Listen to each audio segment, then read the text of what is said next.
સવારે હું રેડી થઈને બહાર આવ્યો તો બહાર આવીને મેં જોયું કે મુજારો ચાલી રહ્યો હતો. પછી મેં 2 સેકન્ડ જોયો, પછી હું કંટાળ્યો તો મેં કીધું હવે બહાર જઈને જોઉં વેધર કેવું છે. તો બહાર જઈને વેધર જોયું તો સ્નો પડી રહ્યો હતો.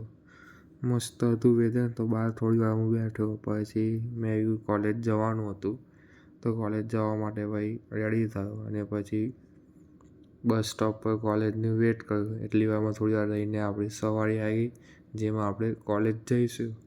પછી કોલેજ પહોંચીને થોડું ફર્યો. કામ હતું નહીં કોલેજમાં આજે, કે લેક્ચર કેન્સલ થઈ ગયો હતો. તો પછી પાછો ઘરે આવ્યો અને વેધર જોયું તો એકદમ મસ્ત હતું. એના પછી રસ્તામાં જોયો સ્નો, તો વિચાર્યું થોડું રમી લઉં સ્નોમાં. હવે સ્નોમાં રમ્યો. એના પછી એસાઇનમેન્ટ કર્યું બપોરે ફરતી એઝ યુઝ્યુઅલ. પછી સાંજે જોબ માટે રેડી થઈ ગયો અને પછી નીકળ્યો જોબ માટે. એના પછી ફરતી રાતના 3 વાગ્યા હતા જ્યારે જોબ પતી, ત્યારે બસ નથી આવવાની, તો એના માટે પછી ઉબર કરીને પછી ઘરે